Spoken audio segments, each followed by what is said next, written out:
স্বাগতম। পঞ্চগড় সরকারি কলেজ কর্তৃক অনলাইন ক্লাসে তোমাদের সবাইকে স্বাগতম। এই করোনাকালীন দুর্যোগকালীন সময়ে সবাই বাসায় নিরাপদ থাকবে, সুস্থ থাকবে, আর সব বাসার বয়স্কদের ব্যক্তিদের সাথে এবং শিশুদের প্রতি খেয়াল রাখবে। আমাদের কলেজের অফিসিয়াল যে Facebook page Panchagarh gov college, সেটা তুমি সবাই সাবস্ক্রাইব করে রাখবে। প্রতিনিয়ত এখানে শিক্ষকরা আমাদের অনলাইন ক্লাস তোমাদের প্রতিটা বিষয়ের উপর ক্লাস দিয়ে যাচ্ছেন শিক্ষকরা।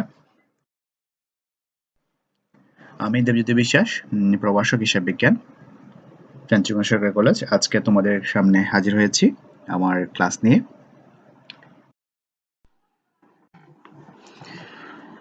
প্রিয় শিক্ষার্থী, আজকে আমরা প্রিন্সিপালস অ্যাকাউন্টিং সাবজেক্ট নিয়ে আলোচনা করব, হিসাব বিজ্ঞানের নীতিমালা, যা BBA honours first year accounting and management ডিপার্টমেন্টের জন্য এবং বিবিএ পাস ফার্স্ট ইয়ারের জন্য প্রযোজ্য। আজকের চ্যাপ্টার হচ্ছে আমাদের ওয়ার্কশিট, কার্যপত্র। ক্লাস নম্বর আজকে প্রথম ক্লাস, ওয়ার্কশিটের জন্য আজকে তোমাদের প্রথম ক্লাস।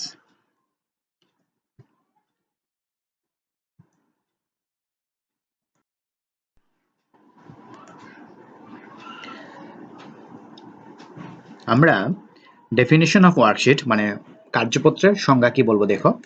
আর্থিক বিবরণী দ্রুত ও নির্ভুলভাবে প্রস্তুত করার লক্ষ্যে প্রয়োজনীয় সব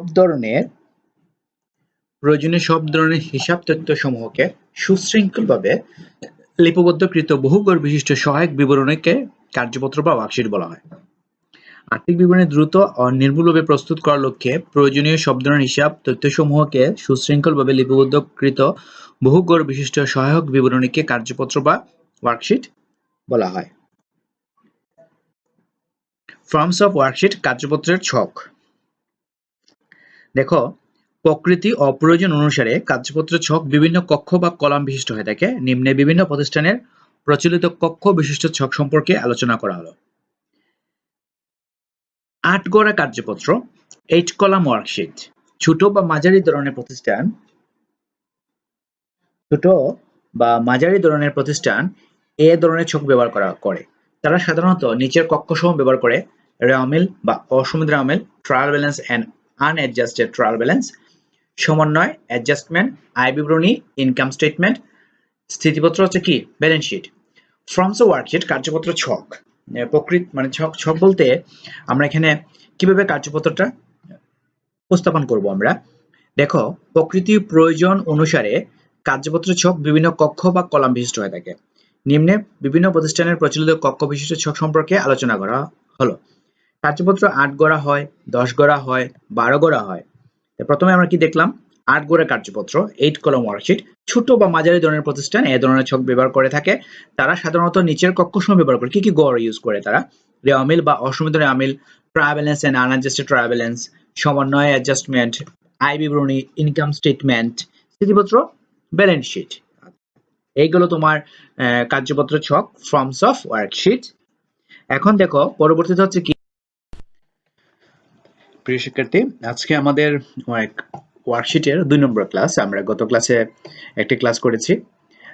এখন আমরা তোমাদের ক্লাস করার সুবিধার্থে গত ক্লাসের যে কিছু সামান্য ভিডিওটির অংশটা আমরা এখানে রেখেছি, যে তোমাদের বুঝতে সুবিধা হয়। যারা গত ক্লাস মিস করেছো তারা যাতে এই ক্লাসটি দেখে এখানে কভার করে ফেলতে পারো। এই জন্য প্রথম ক্লাসে কিছু অংশ আমরা এখানে রাখা হয়েছে। প্রথমে আমরা প্রশ্নগুলো ভালো করে পড়ি দেখো। এটা ইয়ার কোয়েশন, সেটা আসে বিবিএ অনার্স ফার্স্ট ইয়ার 2003 সালে আসছে প্রশ্নটা। The trial balance of Joshim Travel Agency as 31 December 2012 is as follows. এখানে ডাকটা একটু সাল 2003, এখানে আমার বানানো ডাক, সালটা একটু চেঞ্জ হয়েছে, কোনো এর জন্য অসুবিধা নেই, কিন্তু অঙ্কটি কিন্তু 2003 সালের। আচ্ছা, ক্যাশ দেখো দেওয়া আছে, ডেবিটে 50,000, account receivable 20,000, supplies on hand 10,000, prepaid insurance 12,000, note receivable 10,000, furniture 30,000, accumulated depreciation furniture 5,000, accounts payable 14,000, capital GSAM 65,000, drawings 15,000, trade service revenue 1 lakh, advertising expenses 4,000, salary expenses 12,000, rent expenses 10,000, traveling expenses 6,000, miscellaneous expenses 5,000, total হচ্ছে এই যে total trial balance দেওয়া আছে।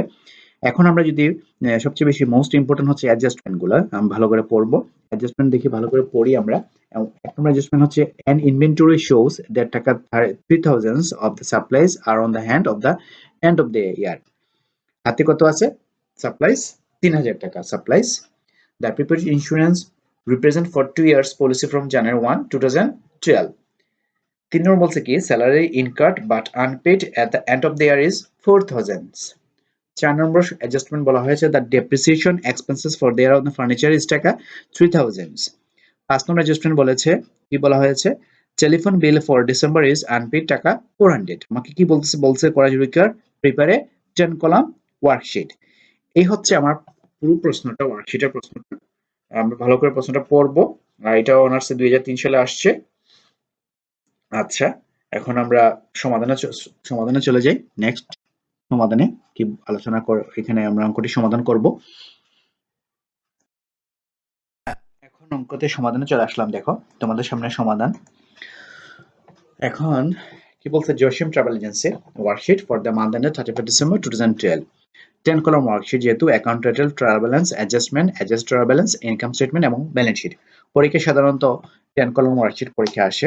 আমরা প্রশ্ন দেখে দেখে আমরা ট্রায়াল ব্যালেন্সটা প্রথমে তুলবো। প্রশ্ন দেখে দেখে আমরা ট্রায়াল ব্যালেন্স তুলবো। যেহেতু সমাধানটা 3টা স্লাইডে করা হয়েছে, আমরা যেহেতু এখানে 3টা স্লাইডে অঙ্কটা সমাধান করা হয়েছে, 3টা স্লাইড এক জায়গায় এক স্লাইডের ভিতরে আমার জায়গা মানে এখানে অঙ্কটা জায়গা হয় নাই। আমি 3টা স্লাইড ইউজ করে তোমাদের অঙ্কটা সমাধান করেছি। তো প্রথমে আমরা কি করব ট্রায়াল ব্যালেন্স লিখবো। প্রশ্ন যেভাবে দেওয়া আছে ট্রায়াল ব্যালেন্স ঠিক সেইভাবে আমরা লিখবো তুলবো এখানে ট্রায়াল ব্যালেন্সে। যেমন ক্যাশ 15,000, অ্যাকাউন্ট রিসিভেবল 20,000, যেভাবে দেওয়া আছে note receivable 10,000, accounts payable credit দিকে 14,000, ড্রয়িংস ডেবিট দিকে 15,000, যেভাবে দেওয়া আছে আমরা ঠিক একই রকম আমরা কিভাবে ট্রায়াল ব্যালেন্সটা লিখবো। এখানে ট্রায়াল ব্যালেন্স লিখবো আমরা। এখন আমরা চলে যাই ট্রায়াল ব্যালেন্সটা লেখার পরে আমরা ধরে নিলাম ট্রায়াল ব্যালেন্স লিখবো আমরা। তোমরা যখন অঙ্কটি করবে সঙ্গে সঙ্গে খাতায় অঙ্কটি তোমার ঘ রেখে অঙ্কটা লেখা শুরু করবে। দেখো এখন আমরা 1 নম্বর অ্যাডজাস্টমেন্ট কি বলছে দেখো দেখি এখানে আমরা অ্যাডজাস্টমেন্ট তোমাদের 1 নম্বর অ্যাডজাস্টমেন্ট 2 নম্বর অ্যাডজাস্টমেন্ট আর 4 নম্বর অ্যাডজাস্টমেন্ট এই স্লাইডে তোমাদের দেখানো সম্ভব হয়েছে। তো দেখি আমরা 1 নম্বর সমন্বয়টা কি বলেছে an inventory shows that টাকা 3000 of the supplies are on hand at the end of the year. An inventory shows that টাকা 3000 of the supplies are on hand at the end of the year. মানে বছর শেষে 3000 টা supplies তোমার হাতে রয়েছে। প্রশ্নে ট্রাভেলিং সাপ্লাইজ অন হ্যান্ড দেওয়া আছে, সম্পত্তি হিসেবে দেওয়া আছে কত 10,000। তোমাকে বলছে যে সমন্বয় বলছে বছর শেষে এন্ড অফ দ্য ইয়ার শেষে সাপ্লাই হাতে আছে 3000। তার মানে শুরুতে ছিল সম্পত্তি ছিল 10,000, 10,000, বছর শেষে দেওয়া আছে 3000। তার মানে কি 7,000, 7,000 টাকা আমি খরচ করে ফেলছি। যদি আমি কি জার্নাল করি আমরা অ্যাডজাস্টমেন্ট জার্নাল করি তো যাবে হবে এইভাবে সাপ্লাইজ এক্সপেন্সেস ডেবিট আর সাপ্লাইজ অন হ্যান্ড ক্রেডিট। যেহেতু খরচ করে ফেলছি 7,000 টাকা supplies on hand debit, supplies expenses debit আর সাপ্লাইজ অন হ্যান্ড ক্রেডিট। এখন আমার এই স্লাইডের ভিতরে সাপ্লাইজ এক্সপেন্সটা আমরা দেখাইছি তোমার অন্য স্লাইডে। এই স্লাইডের ভিতরে পড়েছে কি সাপ্লাইজ অন হ্যান্ড ক্রেডিট লিখলাম 7,000 টাকা। আচ্ছা, সাপ্লাইজ এক্সপেন্সের আমিরে দেওয়া নাই। আমরা আরেকটা স্লাইডে যখন যাবো তখন দেখাবো তোমাদেরকে সাপ্লাইজ এক্সপেন্সেস লিখে আমরা ডেবিট দিকে লিখেছি 7,000 টাকা। আচ্ছা, এখন 2 নম্বর সমন্বয় কি বলছে পড়ি আমরা দেখি আবার। The prepaid insurance represent for 2 years policy from January 1 তারিখ থেকে প্রিপেড ইন্স্যুরেন্স 2 বছরের জন্য দেওয়া হয়েছে। তো 2 বছরের জন্য দেওয়া হয় থাকে, তাহলে 2 বছরে দিয়েছে প্রিপেড ইন্স্যুরেন্স 12,000 টাকা। তো প্রতি 1 বছর চলে গেলে সেটা আমার জন্য এক্সপেন্স খরচ হয়ে যায়। আমি জার্নাল করলে হবে ইন্স্যুরেন্স এক্সপেন্স ডেবিট আর প্রিপেড ইন্স্যুরেন্স ক্রেডিট। তো 2 বছর যদি 12,000 হয় তো প্রতি বছর কত হবে 6,000। ইন্স্যুরেন্স এক্সপেন্স ডেবিট আর প্রিপেড ইন্স্যুরেন্স ক্রেডিট। এই জন্য আর প্রিপেড ইন্স্যুরেন্স ক্রেডিট দিয়ে লিখলাম কত আমরা 6,000। আর এখানে আমি প্রিপেড ইন্স্যুরেন্স দেখানো সম্ভব হয়েছে আর ইন্স্যুরেন্স এক্সপেন্সেস আমি তোমাদেরকে আরেকটা স্লাইডে নিয়ে দেখাবো। আচ্ছা, এখন আমি বললাম 3 নম্বর সমন্বয়ের কাজটা এখানে এই স্লাইডে করা সম্ভব হয়নি। এখন 4 নম্বর সমন্বয় দেখো কি বলছে। 4 নম্বর সমন্বয় বলছে the depreciation expenses for the year on furniture is টাকা 3,000। depreciation expenses ফার্নিচারে 3,000 টাকা। তো জাবেদা হবে জার্নাল হবে কি অ্যাডজাস্টমেন্ট জার্নাল হবে depreciation expenses ডেবিট আর accumulated depreciation expenses ক্রেডিট। এই জন্য এখানে যেহেতু এই স্লাইডে আমি পেয়েছি অ্যাকুমুলেটেড ডেপ্রিসিয়েশন, এই জন্য আমরা কি করেছি দেখো, ডেপ্রিসিয়েশন এক্সপেন্সেস ডেবিট আর অ্যাকুমুলেটেড ডেপ্রিসিয়েশন ক্রেডিট, এই জন্য ক্রেডিট দিয়ে লিখেছি আমরা কত 3000 লিখে 4 নম্বর সমন্বয়। আর ডেপ্রিসিয়েশন এক্সপেন্স তোমাকে আরেকটি স্লাইডে দেখানো হয়েছে। আমি এখন এই স্লাইডটি শেষ করে তোমাদেরকে আংশিক বুঝিয়ে আমি অন্য স্লাইডে যাচ্ছি। দেখো এই স্লাইডের কাজটা আমি তোমাদের বুঝিয়ে দেই। অ্যাডজাস্টমেন্টের পরে আমরা কি করব, অ্যাডজাস্টেড ট্রায়াল ব্যালেন্স। আমি কিন্তু অ্যাডজাস্টমেন্ট তোমাকে কমপ্লিট বলিনি এখনো, আমাকে আরেকটা স্লাইডে গিয়ে বলতে হবে। তারপর আমি এই স্লাইডে তোমাকে adjust trial balance, income statement, balance sheet কিভাবে করতে হয় আমি তোমাদেরকে বলে দিচ্ছি। অ্যাডজাস্টমেন্টটা করার পর আমাকে করতে হবে adjusted trial balance. Adjust trial balance কিভাবে করব, ট্রায়াল ব্যালেন্স এবং অ্যাডজাস্টমেন্ট মিলে আমাকে করতে হবে অ্যাডজাস্টেড ট্রায়াল ব্যালেন্স, সমন্বিত রেওয়া মিল। যেমন ধরো ট্রায়াল ব্যালেন্স ডেবিট দিকে দেওয়া আছে ক্যাশ 50,000, অ্যাডজাস্টমেন্টে কিছু নাই, এই জন্য অ্যাডজাস্ট সরাসরি ডেবিট দিয়ে লিখলাম 50,000। অ্যাকাউন্ট রিসিভেবল ট্রায়াল ব্যালেন্সে দেওয়া আছে 20,000, অ্যাডজাস্টমেন্টে দেওয়া নেই, এই জন্য অ্যাডজাস্ট সরাসরি লিখলাম আমরা 20,000। সাপ্লাইজ অন হ্যান্ড দেখো ভালো করে বুঝো, সাপ্লাইজ অন হ্যান্ড হাতে দেওয়া আছে 10,000 ডেবিট দিকে, ক্রেডিট দিয়ে দেওয়া আছে 7,000। ডেবিট দিক হচ্ছে প্লাস আর 7 ক্রেডিট দিক হচ্ছে মাইনাস। প্লাসে মাইনাসে আমাকে কি করতে হবে, মাইনাস। কোন ব্যালেন্স বড়, ডেবিট ব্যালেন্স বড়, এই জন্য ডেবিট ব্যালেন্স আমরা ডেবিট দিকে লিখলাম 3,000। কিভাবে 10,000 থেকে 7,000 চলে গেলে থাকলো কত 3,000। এখন আবার খেয়াল করো prepaid insurance, prepaid insurance debit দেওয়া আছে 12,000, আবার ক্রেডিট দিকে দেওয়া আছে 6,000। ডেবিট হচ্ছে প্লাস, ক্রেডিট হচ্ছে মাইনাস, প্লাসে মাইনাসে মাইনাস। 12,000 থেকে 6,000 চলে গেল, থাকলো 6,000। এখন কোন দিকে বসবে দেখতে হবে, কোন ব্যালেন্স বড়, 12,000 ডেবিট ব্যালেন্স বড়, এই জন্য সেটা ডেবিট দিকে বসলো 6,000। এখন নোট রিসিভেবল ডেবিট দিকে কত আছে 10,000, সরাসরি 10,000 ডেবিট দিকে। ফার্নিচার ডেবিট দিকে সরাসরি 30,000, কিছু নাই অ্যাডজাস্টমেন্টে, সরাসরি এই জন্য অ্যাডজাস্ট আমি ডেবিট দিলাম 30,000। অ্যাকুমুলেটেড ডেপ্রিসিয়েশন ফার্নিচার দেখো, ট্রাভেলসের ক্রেডিট দিকে দেওয়া আছে 5,000, অ্যাডজাস্টমেন্টের ক্রেডিট দেওয়া আছে 3,000। ক্রেডিট মানে মাইনাস, মাইনাসে মাইনাসে কি হবে প্লাস। 5,000 এবং 3,000 প্লাস হলে হবে টোটাল হবে, অ্যাডজাস্ট ট্রাভেলসের ক্রেডিট দিকে লিখবো আমরা 8,000। আচ্ছা, অ্যাকাউন্টস পেবল ক্রেডিট দিকে দেওয়া আছে 14,000, অ্যাডজাস্টমেন্টে দেওয়া নাই, এই জন্য আমরা অ্যাডজাস্ট ট্রাভেলসের ক্রেডিট দিয়ে লিখবো 14,000। ক্যাপিটাল ক্রেডিটে দেওয়া আছে 65,000, সরাসরি এই জন্য লিখলাম আমরা অ্যাডজাস্টমেন্ট 65,000। ড্রয়িংস ডেবিট দেওয়া আছে 15,000, এই জন্য আমরা অ্যাডজাস্টেড ট্রাভেল সরাসরি লিখলাম ডেবিট দিকে 15,000। এখন আমরা এই স্লাইডে তোমাদেরকে বোঝাচ্ছি অ্যাডজাস্টেড ট্রাভেলেন্স থেকে আমরা ইনকাম স্টেটমেন্ট, ব্যালেন্স শিট কিভাবে করব। ইনকাম স্টেটমেন্ট আমাকে কিন্তু অ্যাডজাস্টেড ট্রাভেলকে বেস ধরে আমি ইনকাম স্টেটমেন্ট এবং ব্যালেন্স শিট করতে হবে। এখন অ্যাডজাস্ট ট্রাভেলস ডেবিট দিকে আইটেম হয় সম্পত্তি আর না হলে খরচ, আর অ্যাডজাস্টেড ট্রাভেলস ক্রেডিট দিকে আইটেম হয় আয় না হলে কি হবে দায় হবে। ইনকাম স্টেটমেন্টের ডেবিট দিকে বসবে সব এক্সপেন্সেস, ইনকাম স্টেটমেন্টের ক্রেডিট দিকে বসবে সব ধরনের ইনকাম, ব্যালেন্স শিটের ডেবিট দিকে বসবে সব ধরনের অ্যাসেট এবং ব্যালেন্স শিটের ক্রেডিট দিকে বসবে সব ধরনের লায়াবিলিটিস। আচ্ছা, অ্যাডজাস্ট ট্রাভেলস ডেবিট দিকে আইটেম হয় ইনকাম স্টেটমেন্ট ডেবিট দিকে বসবে আর না হলে ব্যালেন্স শিটের ডেবিট দিকে বসবে। অ্যাডজাস্ট ট্রাভেলস ক্রেডিট দিকে আইটেম হয় ইনকাম স্টেটমেন্টের ক্রেডিট দিকে বসবে আর না হলে ব্যালেন্স শিটের ক্রেডিট দিকে বসবে। এখন দেখো ক্যাশ 15,000, ক্যাশ আমার জন্য অ্যাসেট, এই জন্য ব্যালেন্স শিটের ডেবিট লিখলাম 50,000। অ্যাকাউন্ট রিসিভেবল 20,000 সম্পদ, ব্যালেন্স শিটের ডেবিট দিয়ে লিখলাম 20,000, সম্পত্তির দিকে লিখলাম। সাপ্লাইজ অন হ্যান্ড 3,000, এটা আমার জন্য সম্পদ, এই জন্য ব্যালেন্স শিট ডেবিট দিয়ে লিখলাম 3,000। প্রিপেড ইন্স্যুরেন্স খরচ অগ্রিম আমার জন্য সম্পদ, এই জন্য ব্যালেন্স শিট ডেবিট দিয়ে লিখলাম 6,000। নোট রিসিভেবল প্রাপ্য বিল আমার জন্য সম্পদ, এই জন্য ব্যালেন্স শিট ডেবিট দিয়ে লিখলাম আমরা 10,000। ফার্নিচার আমার জন্য অ্যাসেট সম্পদ, এই জন্য ব্যালেন্স শিট ডেবিট দিয়ে লিখলাম আমরা 3,000। অ্যাকুমুলেটেড ডেপ্রিসিয়েশন ফার্নিচার অবচয় সঞ্চিতি অ্যাডজাস্ট ট্রাভেলসের ক্রেডিট দিকে দেওয়া আছে, আমি তোমাদের বলছি ক্রেডিট দিকে আইটেম হয় ইনকাম স্টেটমেন্ট ক্রেডিট দিকে বসবে আর না হলে ব্যালেন্স শিটের ক্রেডিট দিকে বসবে। ফার্নিচার অ্যাকুমুলেটেড ডেপ্রিসিয়েশন আমার জন্য হচ্ছে দায়, এই ব্যালেন্স শিটের ক্রেডিট দিকে লিখলাম। অ্যাকাউন্টস পেয়েবল হচ্ছে তোমার 14,000, অ্যাডজাস্ট ট্রাভেলস ক্রেডিট দেওয়া আছে, এটা আমার জন্য লায়াবিলিটিস, দায় বিদায় আমরা ব্যালেন্স শিটের ক্রেডিট দিয়ে লিখলাম।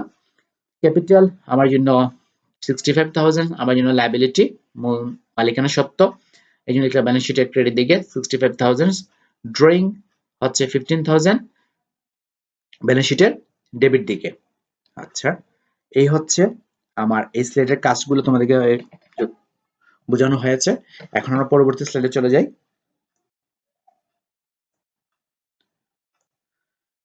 তোমরা প্রশ্নটা মানে ভালোভাবে পড়ে অঙ্কটা খাতা লিখে ভিডিওটা দেখে দেখে এই অঙ্কটা খাতায় লিখবে, তাহলে তোমাদের বুঝতে সুবিধা হবে।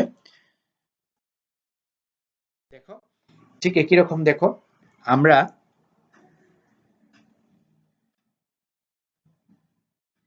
এই স্লাইডে আমরা প্রথমে দেখো যেটা আমি গত স্লাইডে আলোচনা করেছি কিছু ট্রায়াল আমরা তুললাম লিখে লিখে যা ছিল লিখে ফেললাম। তারপর অ্যাডজাস্টমেন্ট দেখো এখানে 3 নম্বর 1 নম্বর আবার 2 নম্বর অ্যাডজাস্টমেন্ট এখানে রয়েছে দেখো। 3 নম্বর অ্যাডজাস্টমেন্ট তোমাদেরকে বলি নাই দেখো 3 নম্বর অ্যাডজাস্টমেন্ট করতে পারেন। 3 নম্বর অ্যাডজাস্টমেন্ট ছিল salaries incurred but unpaid and the end of the year টাকা 4000 স্যালারি এক্সপেন্সেস স্যালারি ইনকার্ড ছিল বকেয়া ছিল তো বকেয়া থাকলে কি হবে স্যালারিজ এক্সপেন্সেস ডেবিট এবং স্যালারিজ পেয়েবল ক্রেডিট।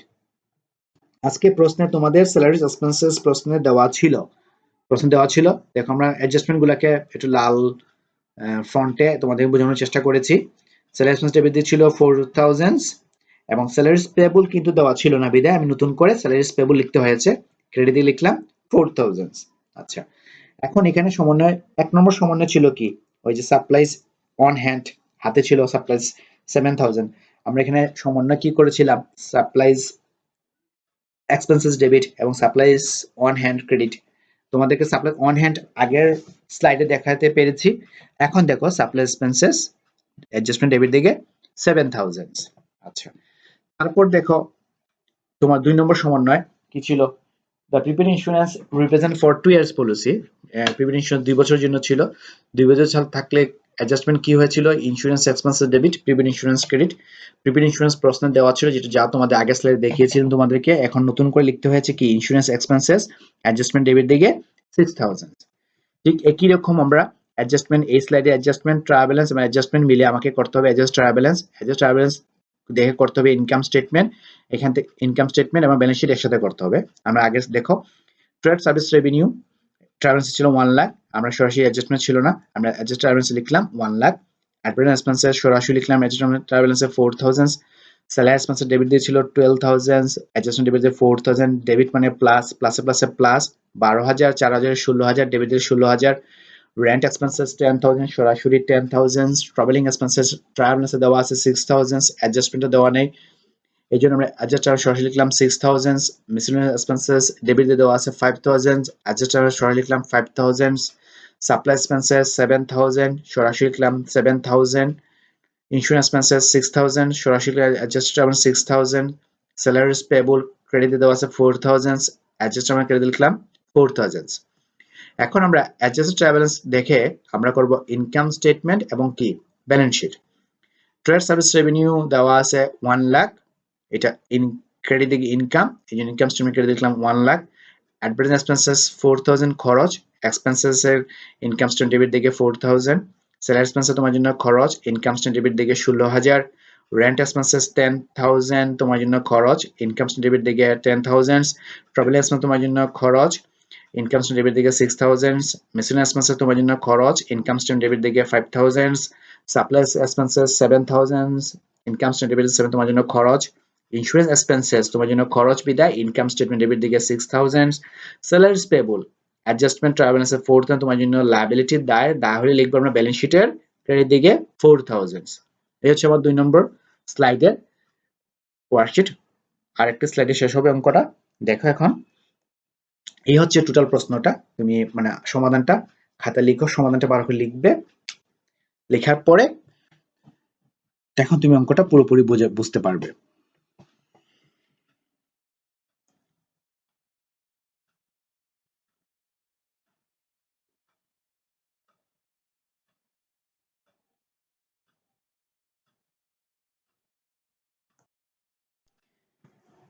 এই দেখো শেষ অঙ্কটা শেষ হয়ে যাবে এখন আগের মতো তোমাদেরকে যেভাবে বুঝিয়েছিলাম দেখো অ্যাডজাস্টমেন্ট থেকে 4 আর 5 নম্বর অ্যাডজাস্টমেন্ট এসেছে। হ্যাঁ 5 নম্বর অ্যাডজাস্টমেন্ট কি ছিল দেখো telephone bill for December is unpaid টাকা 400 ডিসেম্বর মাসে টেলিফোন এক্সপেন্স বিল কি ছিল আনপেড দেওয়া ছিল টেলিফোন খরচ করা হয়নি দেওয়া হলে যাবেটা কি হবে টেলিফোন এক্সপেন্স ডেবিট এবং টেলিফোন এক্সপেন্স পেয়েবল ক্রেডিট দুটো কিন্তু রেমিলে দেওয়া ছিল ট্রাভেল দেওয়া ছিল আমরা নতুন করে লিখতে হয়েছে দেখো টেলিফোন এক্সপেন্স ডেবিট দিকে 400 টেলিফোন এক্সপেন্সেস পেয়েবল ক্রেডিট দিকে 400। আচ্ছা ঠিক একইভাবে আমি ট্রায়াল ব্যালেন্স অ্যাডজাস্টমেন্ট করেছি অ্যাডজাস্ট ট্রায়াল ব্যালেন্সে করেছি ইনকাম স্টেটমেন্ট এবং কি balance sheet telephone expenses adjust trial balance 3000 এটা ইনকাম স্টেটমেন্ট ক্রেডিট দিকে 3000 telephone expenses adjust trial balance 4000 এটা খরচ তোমার জন্য ইনকাম স্টেটমেন্ট ডেবিট দিকে 400 টেলিফোন এক্সপেন্স পেবল, এটা অ্যাডজাস্ট ট্রাভেলার্সের ক্রেডিটে দেওয়া আছে তোমার জন্য দায়, বিদেলি ব্যালেন্স শিটের ক্রেডিট দিকে 400। এখন দেখো ট্রাভেলার্সের টোটাল ডেবিটের যোগফল হয়েছে 1,84,000, ট্রাভেলার্স ক্রেডিট যোগফল হয়েছে 1,84,000, অ্যাডজাস্টমেন্ট ডেবিট দিকে কলামের যোগফল হয়েছে 20,400, ক্রেডিট দিকে যোগফল হয়েছে 20,400। অ্যাডজাস্টেড ট্রাভেলার্সের দুই দিক তোমাকে সমান হতে হবে, দুই দিক সমান হলে বুঝতে হবে যে আমার ট্রাভেলার্স অ্যাডজাস্টমেন্ট করা ঠিক আছে। ট্রাভেলার্সের ডেবিটের যোগফল হয়েছে 1,91,400, ক্রেডিট যোগফল হয়েছে 1,91,400। ইনকাম স্টেটমেন্টে এসে আমি দেখবো ইনকাম ডেবিট দিক বড় না ক্রেডিট দিক বড়, খরচ বেশি না আয় বেশি। এখন আজকের অঙ্কে ইনকাম বেশি, ইনকাম আছে 1 লক্ষ টাকা। এখন ইনকাম থেকে ইনকাম স্টেটমেন্ট ডেবিট দিকে আইটেমগুলো আমি সবগুলো মাইনাস করে ডেপ্রিসিয়েট, যেমন ধরো আমি আগের স্লাইডে তোমাকে যেতে পারছি না, এই স্লাইডে 3,000 টাকা 400 টাকা বাদ দিয়ে খরচগুলো সব বাদ দিয়ে আমার নেট ইনকাম বের হয়েছে দেখো 42,600। আমার নেট ইনকাম বের হয়েছে 42,600। এই নেট ইনকামটা চলে যাবে কোথায়, চলে যাবে এই ব্যালেন্স শিটে চলে আসবে এখানে, কারণ নেট ইনকামটা ক্যাপিটালের সাথে যোগ হয়। 42,600 ব্যালেন্স শিট ক্রেডিট দিকে টোটাল ব্যালেন্স শিট যোগফল করে যদি সমান হয় তাহলে বুঝতে পারবো আমাদের অঙ্ক করা ঠিক আছে। টোটাল ব্যালেন্স যোগফল হচ্ছে কত 1,34,000, ডেবিট দিকে ক্রেডিট দিয়ে 1,34,000 টাকা। এই হচ্ছে তোমাদের অঙ্কটার সমাধান শেষ হয়েছে, তোমরা খাতা লিখবা ভালো করে।